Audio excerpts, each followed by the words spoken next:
ஓம் நமச்சிவாய. திருச்சிற்றம்பலம். சிவாய நமக, சிவசிவாய நமக. என் அன்பான குழந்தைக்காக ஒரு நல்ல செய்தியை நான் கொண்டு வந்திருக்கின்றேன். நீ கேட்ட நல்ல செய்தி தூரத்திலிருந்து ஒரு தொலைபேசியின் மூலம் உனக்கு நான் அனுப்பி வைத்திருக்கின்றேன். அந்த அலைபேசி அழைப்பு உனக்கு வந்ததுமே உன்னுடைய வாழ்க்கை ராஜ வாழ்க்கையாக மாறும். நீ கேட்ட அற்புதம் நடந்து கொண்டே இருக்கும்படி உனக்கு அழகான வாழ்க்கையை நான் தயார் செய்து வைத்திருக்கின்றேன். அந்த அழைப்பை மட்டும் நீ ஏற்க மறுக்காதே. யார் எப்போது எப்படி இருப்பார் என்று யாருக்கும் தெரியாதல்லவா? ஒரு நொடியில் உன் வாழ்க்கையை நான் மாற்றப் போகின்றேன். அந்த அழைப்பை நீ எப்போது ஏற்றுக்கொள்கிறாயோ அந்த நொடியே உன் வாழ்க்கை மாறும். ராஜயோகம் உன்னை தேடி வரும். நீ பட்ட கடனெல்லாம் அடைந்துவிடும் சீக்கிரமாகவே. உனக்கான நல்ல செய்தியை இப்போதே கேட்டுவிடு. நிம்மதியாக இருக்கலாம். இனி எப்போதுமே உன் வாழ்க்கைக்கு நானே பொறுப்பு. என்னுடைய அருளால் உன் வாழ்க்கையில் பல நல்லதுகள் இனி நடக்கப் போகின்றது. விதி என்று எதையும் நீ விட்டு விடாதே. வாழ்க்கை என்பது எல்லா நாளும் ஒரே மாதிரி இருப்பதில்லை. இன்பமும் துன்பமும் மாறி மாறி வரும். ஆனால் எந்த சூழ்நிலையிலும் என் பிள்ளையான உன்னை நான் எப்படி விட்டு விடுவேன்? உன்னை விட்டு நான் விலகுவதே இல்லையே. அது போலத்தான் நானும் உன்னை விட்டு விலகாமல் உன்னிடம் வந்து ஒட்டுக்கொண்டு இருக்கின்றேன். நீ என்னை மறந்தாலும் உன் வேண்டுதலை நான் மறக்கவில்லை. சரியான காலத்தில் எல்லாமே நிறைவேறப் போகின்றது. நீ எனக்கு வைத்த வேண்டுதல் பல இருக்கின்றது. அதில் முதல் வேண்டுதல் இப்போது பலிக்கப் போகிறது. அவசரப்பட்டு நீ துளைத்து விடாதே. பிறகு நீதான் வருத்தமடைவாய். அவசரப்பட்டு இதை கேட்காமல் போனால் உனக்குத்தான் நஷ்டம். நாம் பிறரை எந்த அளவுக்கு மதிக்கின்றோமோ அதே அளவு நமக்கு உரிய மரியாதை பிறரிடம் இருந்து தானாகவே கிடைக்கின்றது. நல்லவர்கள் தம்மை உலகிற்கு ஏற்றபடி மாற்றிக்கொள்கின்றார்கள். ஒரு சிலர் இந்த உலகத்தை மாற்ற நினைத்து தன்னுடைய மன நிம்மதியை இழக்கின்றார்கள். உபயோகமற்ற எண்ணங்களை அகற்றி நாம் நினைப்பது நடக்கும் என்ற உறுதியான எண்ணத்தை மனதில் நிரப்பினால் நமக்கு நிச்சயம் மகிழ்ச்சி கிடைக்கும். நினைப்பதை என்னிடம் நீங்கள் சொல்லுங்கள். என்னிடம் சொல்வதை நீங்கள் செய்யுங்கள். மகிழ்ச்சி தானாகவே உருவாகும். முதலில் நல்ல மனிதராக வாழ பழகு. ஊக்கத்துடன் உழைத்துக்கொள். பொன், பொருள், புகழ், செல்வம் எல்லாம் உங்களை தேடி தானாக வந்து சேரும். இறைவனானவன் யாரையும் வீணாக படைக்கவில்லை. ஒவ்வொருவருக்கும் ஒவ்வொரு ஆற்றல் வைத்து படைத்திருக்கின்றார். உணர்ந்தவர் வாழ்வில் பிரகாசமாக இருக்கிறார். உணராதவரோ வாழ்க்கையை வீணடித்து விடுகின்றனர். நீங்கள் வெற்றியாளராக விரும்பினால் யாரும் உங்களை நம்பாத தருணத்தில் நீங்கள் உங்களை நம்ப வேண்டும். வாழ்க்கை முழுவதும் நிம்மதியை தேடி அலைவதிலேயே நிம்மதியை இழக்கின்றான் மனிதன். அதை நீங்கள் புரிந்து கொள்ளுங்கள். உடல் நோய் வந்தால் மருந்தால் குணப்படுத்தி விடலாம். மனநோய் வர அனுமதிக்கவே கூடாது. அது மிகவுமே கொடூரமானது. கவலை, துன்பம், வெறுப்பால் மனம் வாடா வழிவிட்டால் வாழ்க்கையை வீணாகிவிடும். சோகங்களுக்கு, சோக சூழல்களுக்கு தரப்படும் பெரும் மகிழ்ச்சியும் முக்கியத்துவமும் மகிழ்ச்சியான சூழலுக்கும் தரப்படுவது இல்லை. இரண்டுமே நிலை இல்லாதது என்பதை மட்டும் நினைவில் நிறுத்திக்கொள். தேவைக்காக பொய்யாக பழகும் உலகில் வாழ்ந்து கொண்டிருக்கின்றோம் நாம். மெய்யான உண்மையான மனிதர்களும் இதற்காகத்தான் இருக்க செய்கிறார்கள். நாம் தான் அவர்களை அறிந்து கொண்டு விலக்கி வைக்க வேண்டும். சில துன்பங்களை வெளியே சொல்லாதே. ஒரு கட்டத்தில் நீங்கள் அதிலிருந்து மீண்டு விடுவீர்கள். ஆனால் அவர்கள் நினைவு படுத்திக் கொண்டே இருப்பார்கள். அமைதி, பொறுமையுடன் எல்லாவற்றையுமே கடக்க வேண்டும். அவர்கள் உன்னை விட்டு விலகாத வரை நீ அவர்களை விட்டு விலகிவிடு. அதுதான் உனக்கும் நல்லது, உன்னுடைய வேண்டுதலுக்கும் நல்லது, உன்னுடைய வாழ்க்கைக்கும் நல்லது. நீ எனக்கு வைத்த ஒருபோதும் யாரிடமும் உன்னை பற்றி நீ விளக்கம் கேட்காதே. ஏனென்றால் உங்களை நேசிக்கும் ஒருவருக்கு அது தேவைப்படுவதில்லை. உங்களை வெறுக்கும் ஒருவர் அதை நம்ப போவதும் கிடையாது. அன்பு மகனே, நீ என்று என்னை தேடி என் அருகில் வந்தாயோ அன்றே நீ வாழ்க்கையில் ஜெயித்து விட்டாய். உன்னுடைய பல வேண்டுதல்களில் ஒரு வேண்டுதலை இன்னும் சற்று நாட்களில் உனக்கு நிறைவேற்றி தரப்போகின்றேன். அந்த முதல் வேண்டுதல் பலிக்கப் போகின்றது. நிச்சயம் நடக்கும். அவசரப்படாமல் பொறுமையாக இரு. நஷ்டம் ஏற்படாத வண்ணம் நான் அதை பார்த்து சரி செய்து உன் கைகளில் ஒப்படைக்கின்றேன்.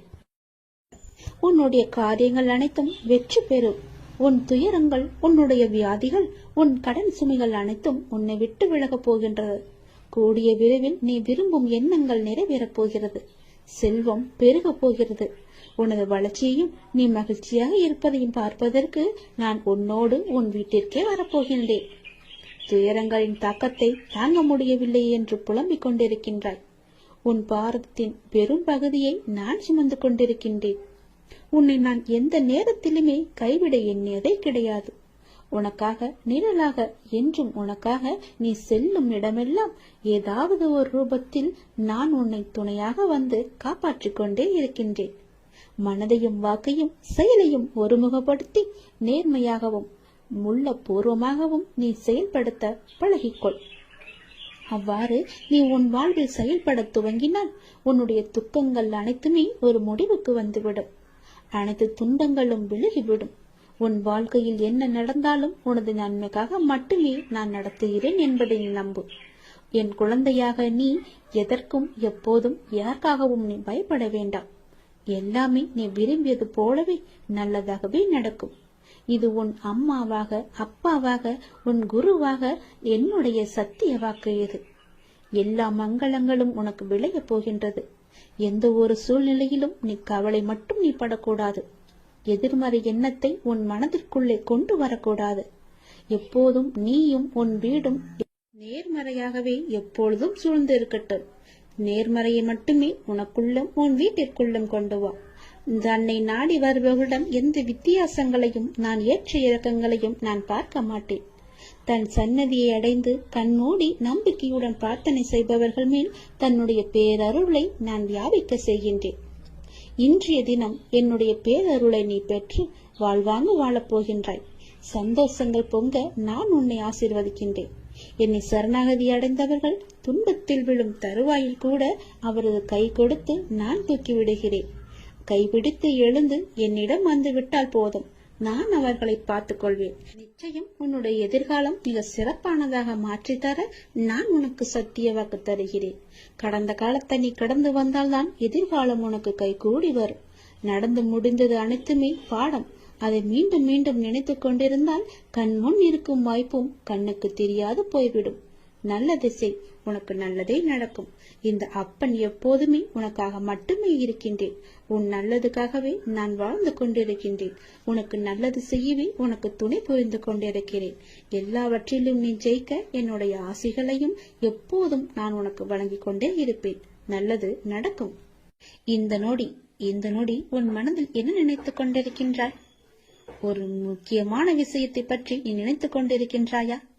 அதை பற்றிய கவலை உன்னை ஆட்கொண்டு இருக்கின்றதா?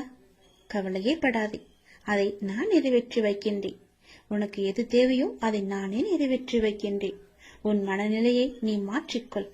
உன் வீட்டில் நான் இருக்கிறேன் என்பதை நீ நம்பு. உன்னுடன் நான் இருக்கின்றேன் என்பதை நீ திடமாக நம்பு. என் மீதான நம்பிக்கையை இன்னும் நீ அதிகப்படுத்திக்கொள். இந்தோடு நீ நினைப்பது நிச்சயம் நடக்கும்.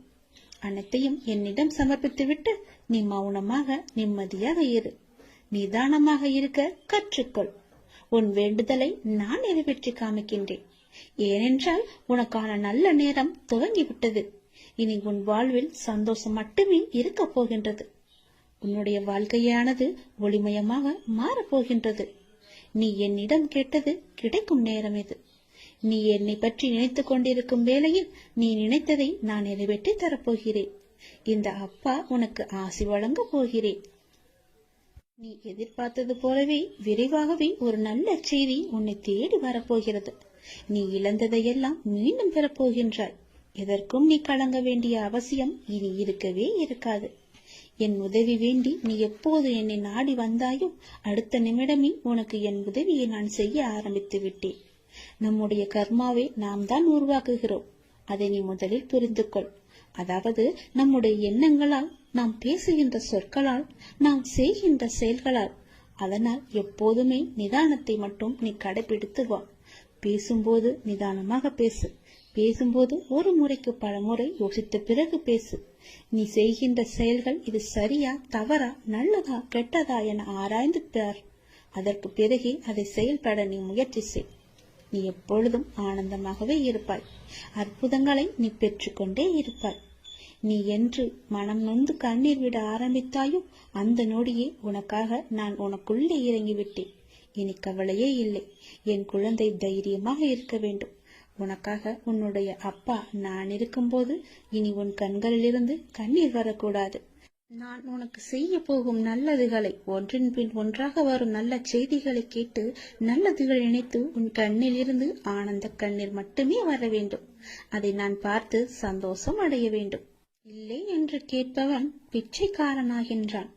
இருந்தும் தர மறுப்பவன் பிச்சைக்கு காரணமாகின்றான். அதனால் நீ பிச்சைக்கு காரணமாக இருக்காதே.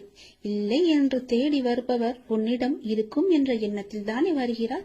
அப்படியென்றால் கடவுளிடம் தானே எல்லாம் இருக்கும். நீ அவருக்கு கடவுளாக தெரிவாய். இல்லை என்று சொல்லாமல் கொடுத்து விடு. வாழ்க்கையில் நீ தேடும் ஒன்று உன்னை விட்டு தள்ளி செல்கிறது என்று யோசிக்கின்றாயா? உன் பிரச்சனைகள் என்னவென்று நீ சொன்னால் தான் எனக்கு தெரியுமா? உனக்குள்ளேதான் நான் இருக்கின்றேனே. நான் உன் அருகிலேதான் இருக்கின்றேன். நான் உன் கண்களுக்கு புலப்படவில்லையா? என்னை நீ மறந்து விட்டாய், உதாசீனப்படுத்தி விட்டாய் என்று நான் கூறவில்லை. என்னை நீ மறந்து விட்டாய் என்றுதான் கூறுகிறேன். ஏனென்றால் அந்த மாயை என்ற வலைக்குள் நீ சிக்கிக் கொண்டு விட்டாய். அதனால் தான் நான் உன் கண்களுக்கு தெரியாமல் இருந்து கொண்டிருக்கிறேன்.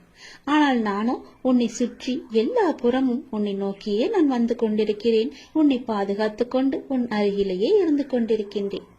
நீ என்னை உதாசீனப்படுத்தி விட்டாய் என்று நான் கூறவில்லை. அவ்வாறு நீ செய்யவும் மாட்டாய். ஆனால் என்னிடம் பேசும்போது நடந்து முடிந்த கஷ்டத்தை பற்றிய புலம்பல் மட்டுமே நீ உன்னிடம் இருக்கின்றது. நான் உங்களிடத்தில் புலம்ப கூடாதா என்றுதானே உன் மனதில் கேள்வி எழும்புகிறது. நான் உன்னிடம் அப்படி கூறுவேனா? முடிந்ததை புலம்பி நீ என்ன சாதிக்கப் போகிறாய் என்பதை நான் உனக்கு சொல்கிறேன். அதனால் ஒன்றுமே கிடையாதே. முடிந்தது முடிந்தது விட்டது. அதை திருப்பி பெற முடியுமா? ஆகாது அல்லவா? அதை நான் உன்னிடத்தில் சொல்ல வருகிறேன். அதை நீ புரிந்து கொள். என் துணை எப்போதுமே உனக்கு இருக்கும். நீ தன்னம்பிக்கையுடன் இருக்க வேண்டிய நாள், எப்போதுமே சந்தோஷமாகவே இருக்க வேண்டிய நாள். ஒவ்வொரு நாளும் அதை நீதான் தயார் செய்து கொள்ள வேண்டும். தொலைந்து போன பொருளை நினைத்து வருந்துவதால் நீ பெற்றது ஒன்றுமில்லையே. அர்த்தமற்ற புலம்பலால் மன அமைதியையும் நிம்மதியை மட்டும்தானே நீ இழந்து கொண்டிருக்கின்றாய். அதற்கு நீ அடுத்து என்ன செய்ய வேண்டும்? எனக்கு வழிகாட்டுங்கள். என் விழிப்புடன் தன்னம்பிக்கையுடன் தான் என்னிடத்தில் வர வேண்டும் என்று நான் சொல்கிறேன். அதை நீ புரிந்து கொள். புலம்பிக் கொண்டே இருப்பதால் உன்னுடைய பிரச்சனை எல்லாம் சரியாகுமா என்றால் கிடையாது. அதற்கான தீர்வை தேடி நீ போக வேண்டும். எது செய்தால் அது நல்லபடியாக முடியும் என்று நீ கிடைக்க வேண்டும், தேட வேண்டும். நிதானமாக செயல்படு, அவசரப்படாதே. ஒன்றும் ஆக போவது கிடையாது. நிதானமாக யோசித்து அதற்கான தீர்வை நீ தேடிக்கொள். முடியாவிட்டால் என்னிடம் என் உதவியை தேடிவா. நிச்சயம் நான் உனக்கு உதவி புரிகின்றேன். நீ மறந்து விட்டதால் தான் இந்த பிரச்சனைகள் எல்லாம் உன் கண்ணுகளுக்கு தெரிகின்றன. நீ என்னை ஒரு நொடி நினைத்தால், என் பெயரை சொல்லி கூப்பிட்டால் அந்த பிரச்சனை எல்லாம் காணாமல் போய்விடும். நீ நினைத்ததை விட அதிகமாகவே ஜெயிப்பாய். அதனால் நீ எதற்கும் பயப்படாதே, கலங்காதே. வெற்றி என்ற தீபம் உன் அருகிலேயே எப்போதும் எரிந்து கொண்டிருக்கின்றது. நீ விழும் போதெல்லாம் நான் உன்னை தாங்கி பிடிக்க, நீ மனம் உடையும் போதெல்லாம் தட்டி கொடுக்க உன் அருகிலேயே, உன் பக்கத்திலேயே உன்னுடைய அப்பா நான் இருந்து கொண்டிருக்கிறேன் என்பதை நீ மறந்து விடாதே. உனக்கு நல்லது நடந்து கொண்டே இருக்கும். என் நாமத்தை சொல். துன்பம் வரும்போது மட்டும்தான் நீ என்னை நினைக்க வேண்டும் என்று கிடையாது. எப்போதெல்லாம் உனக்கு நேரம் கிடைக்கின்றதோ அப்போது எல்லாம் என்னை மறக்காமல் என்னை கூப்பிடு. உன்னுடைய சந்தோஷத்திலும் நான் பங்கெடுத்துக் கொள்கிறேன். துன்பத்தை மட்டுமே நீ எனக்கு கொடுக்காதே, சந்தோஷத்தையும் நீ எனக்காக வைத்திரு. துன்பத்தை நான் உனக்கு கொடுக்க மாட்டேன். நீதான் அதை தேடி தேடி சென்று அதை வாங்கி கொண்டிருக்கின்றாய். அதனால் நடந்து முடிந்ததை பற்றி நினைக்காமல் இனி நடக்கப் போவது எப்படி சரியாக நடக்க வேண்டும் என்பதற்கான தீர்மானத்தை நீ எடுத்துக்கொள்.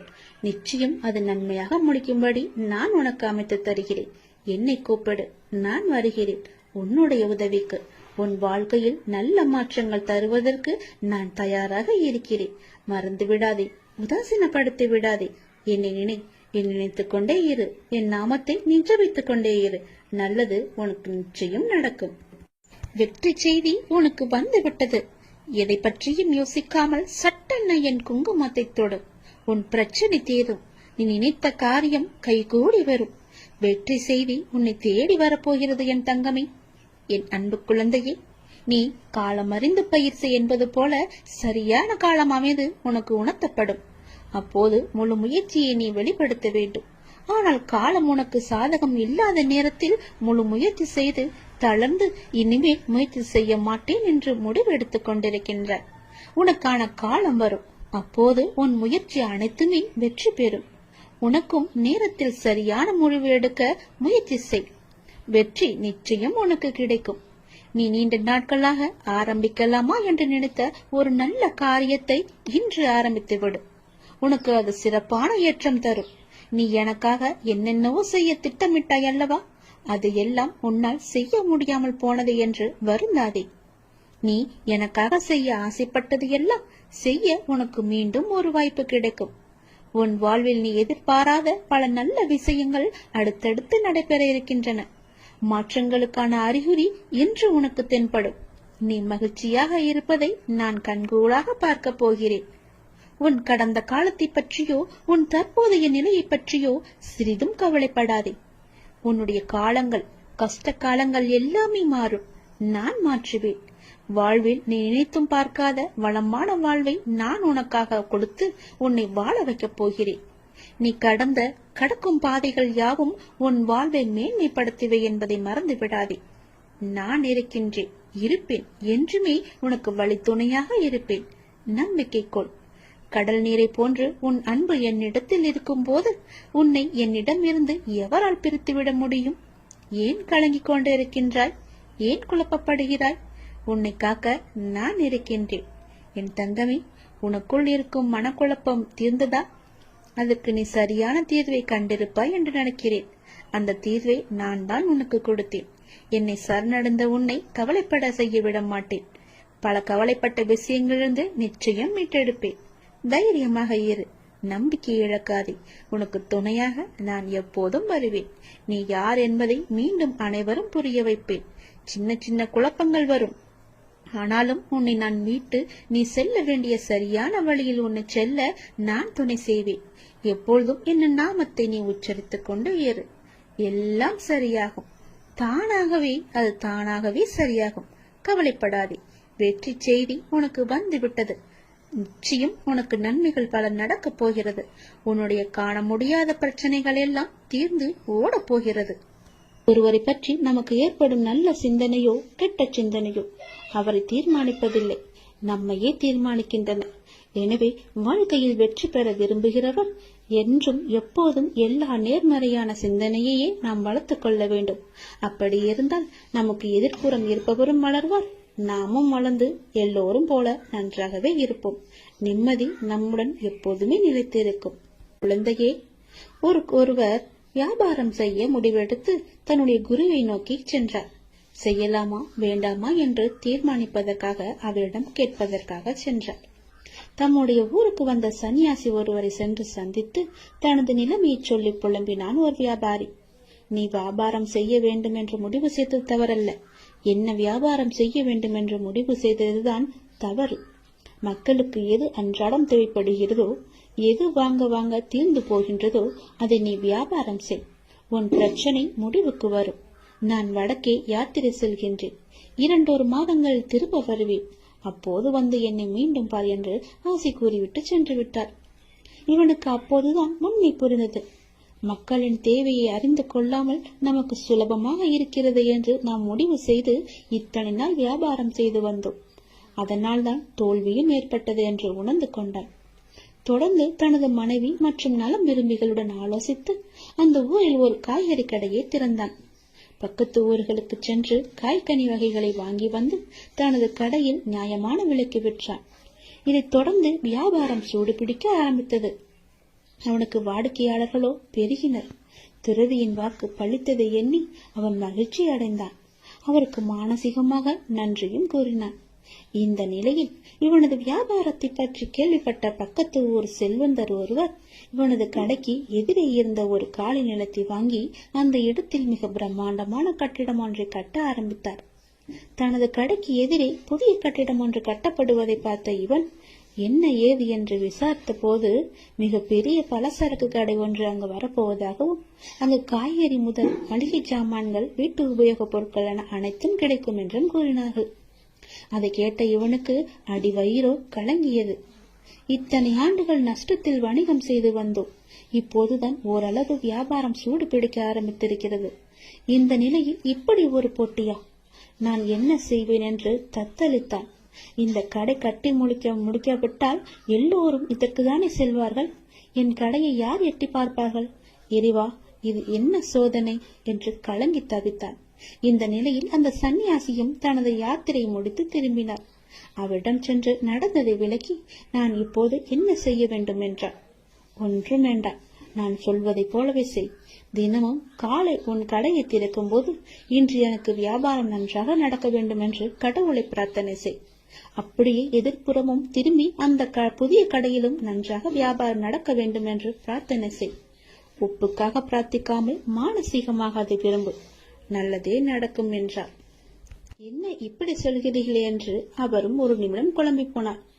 என்னது, எனது போட்டியாளரும் நன்றாக இருக்க வேண்டும், அவருக்கும் நன்கு வியாபாரம் நன்கு நடக்க வேண்டும் என்று பிரார்த்திப்பதா என்று கேட்டார். ஆமாம், நீ அவருக்கு கூறும் ஒவ்வொரு வாழ்த்தும் நல்ல எண்ணமும் உனக்கே பன்மடங்காக திரும்ப வரும். அதே போல அவருக்கு நீ தீமை நினைத்தால் அதுவும் உனக்கே திரும்ப வரும் என்றார். அதே போல அவர் எங்கேனும் சந்திக்க நேர்ந்தால் ஒரு போட்டியாளரை பார்ப்பது போல் பார்க்காது, ஒரு நண்பரை நலன் விரும்பியை பார்ப்பது போல பார்த்து ஒரு புன்னகை செய் என்றார். அந்த சன்னியாசி மீதும் அவரது வார்த்தைகள் மீதும் இவனுக்கு பெரும் மதிப்பு உண்டு என்பதால் அவள் கூறியதைப் போலவே தினமும் முழு மனத்துடன் தனக்காகவும் அந்த எதிர்கடைக்காரருக்காகவும் பிரார்த்தனை செய்து வந்தார். அந்த எதிர்கடைக்காரரை பார்க்கும் போதெல்லாம் புன்னகை செய்தும் வந்தான். இதன் பயனாக நாளடைவில் இருவரிடமும் ஒருவித நட்பு ஏற்பட்டுவிட தனது கடைக்கு காய்கறிகளை கொள்முதல் செய்யும் பொறுப்பை இவரிடம் விட்டுவிட்டார் அவர். விளைவு, இவனுக்கு பன்மடங்கு வியாபாரம் கிடைத்தது. நாளடைவில் இவன் கடையும் வளர்ந்து ஒரு மிகப்பெரிய காய்கறி சந்தையாகவே மாற்றிவிட்டான். ஒரு நேர்மறையான அணுகுமுறை, மனோபாவம் எந்த அளவு அவரது வாழ்க்கையை மாற்றியிருக்கிறது என்று பாருங்கள். நாம் இந்த உலகத்தில் தனியாக இல்லை. ஒவ்வொரு விஷயமும் ஒன்றுக்கொன்று பிணிந்தவைதான். நமது எதிர்காலத்தை தீர்மானிப்பதில் மிக பெரிய பணி செய்கின்றன. ஒருவரை பற்றி நமக்கு ஏற்படும் நல்ல சிந்தனையோ கெட்ட சிந்தனையோ அவரை தீர்மானிப்பதில்லை, நம்மையே தீர்மானிக்கின்றன. எனவே வாழ்க்கையில் வெற்றி பெற விரும்புகிறவர் என்றும் எப்போதும் எல்லா நேர்மறையான சிந்தனையையே நாம் வளர்த்துக் கொள்ள வேண்டும். அப்படி இருந்தால் நமக்கு எதிர்ப்புறம் இருப்பவரும் வளர்வார், நாமும் வளர்ந்து எல்லோரும் போல நன்றாகவே இருப்போம். நிம்மதி நம்முடன் எப்போதுமே நிலைத்திருக்கும். உன் வீட்டில் சுப நிகழ்ச்சிகள் நடக்கப் போகின்றது. உன்னுடைய துன்பங்கள் எல்லாம் நீங்க போகின்றது. நீ நீண்ட நாட்களாக விரும்பிய காரியம் ஒன்று இந்த மாதத்திற்குள் உனக்கு நடந்தே தீரும். நீ கேட்டபடியே உன் வீட்டில் சுப நிகழ்ச்சியை நடப்பதற்கான ஏற்பாடுகளை எல்லாம் நீ தொடங்கிவிடு. ஒருபோதும் என்னிடம் நீ பிரார்த்திப்பதை மட்டும் விட்டு விடாதே. ஒருபோதும் பிரார்த்தனை செய்வதை நிறுத்த வேண்டாம். சில நேரங்களில் நீங்கள் சோர்வாகவும் உதவியற்றவராகவும் இருப்பதை நான் அறிந்திருக்கின்றேன். தனியாக சென்று புலம்புவதை நான் பார்த்திருக்கின்றேன். நீங்கள் ஜெபிப்பதை நிறுத்தாதே. அதை செய்யவே செய்யாதே. உங்கள் எல்லா பிரார்த்தனைகளையும் நான் கேட்டிருக்கிறேன். உங்கள் பிரார்த்தனைக்கு நிச்சயம் நான் பதிலளிக்கின்றேன். எத்தனையோ துயரங்களை எல்லாம் நீ கடந்து வந்து விட்டாய். இனி வரக்கூடிய நாட்கள் உனக்கு பொற்காலமாக மாறப்போகிறது. நீ வாழவே கூடாது என்று நினைத்தவர்கள் பல பேர் இருக்கின்றார்கள். உன் அருகிலேயே இருக்கின்றார்கள். உனக்கு சுற்றார் உறவினர்கள் கூட அதில் ஏதோ ஒருவர் இருக்கின்றார் என்பதை நீ தெரிந்து கொள். அவர்களுக்கு முன்னால் நீ ஜெயித்து காமிக்க வேண்டாமா? நீ பேரொளி போல ஜொலித்து காமிக்க வேண்டாமா? மின்னலை போல நீ வெளிச்சமாக இருக்க வேண்டாமா? சந்தோஷமாக அவர்களுக்கு முன் நீ இருந்து காமி. நிச்சயம் அவர்களின் வயிற்றெரிச்சல் உன்னை நன்றாகவே வாழ வைக்கும். நீ சந்தோஷத்தில் துள்ளி குதிக்கப் போகிறாய். தலைகால் புரியாத அளவிற்கு சந்தோஷ மலையில் நீ நனையப் போகின்றாய். உனக்கு துணையாக உன் அப்பா நான் இருக்கும் போது நீ எதை தேடியும் யாரிடமும் சென்று கையேந்த வேண்டாம். எதற்காகவும் கையேந்த நான் உன்னை அனுமதிக்க மாட்டேன். இது என்னுடைய கட்டளை. எதுவாக இருந்தாலும், உனக்கு எது தேவையாக இருந்தாலும் என்னிடம் கேள். நானே உனக்கு தருகிறேன். என்னை எங்கும் நீ தேடி போக வேண்டாம். என் பக்தர்கள் இருக்கும் இடத்தில் எப்போதுமே நான் இருப்பேன். உன் கவலை கண்ணீருக்கும் ஒரு முற்றுப்புள்ளி நான் வைத்து விட்டேன். என் செல்வமே, உன் வலி வேதனை அனைத்தும் நான் அறிந்திருக்கின்றேன். உனக்கான நாளை உருவாக்கத்தான் நான் உன்னை இத்தனை நாட்கள் சோதித்து வந்தேன். உன் நம்பிக்கையும் பொறுமையும் எந்த அளவுக்கு உன்னிடம் இருக்கிறது என்று உன்னை சோதித்து பார்த்தேன். அந்த சோதனையில் நீ ஜெயித்து விட்டாய் தங்கமே. தக்க விடியல் உனக்காக பிறக்கப் போகிறது. காத்திரு, நீ கேட்டபடியே அந்த விடியல் நல்லதாக மாறப்போகிறது. சந்தோஷமாகவே இருக்க போகிறது. உன் கஷ்டங்கள் எல்லாம் தீரப் போகிறது. நீ கேட்டபடியே உன் வீட்டில் சுப காரியங்கள் எல்லாம் நடக்கப் போகின்றது. மன மகிழ்ச்சிகள் கூடி வரப்போகிறது. சந்தோஷம் பொங்கல் போல பொங்கி வழிய போகிறது. நீ நினைத்தது நடக்கும். ஜெயிப்பது வெற்றி உனக்கே கிடைக்கும். நிச்சயம் நான் உனக்கு அருகில் இருந்து உனக்கு தேவையான அனைத்தையும் நானே செய்து தருகிறேன். என்னை மட்டும் நீ மறந்து விடாதே. என் நாமத்தை எப்பொழுதும் நீ சொல்லிக் கொண்டே இரு. உனக்கான வெற்றி காலம் இது.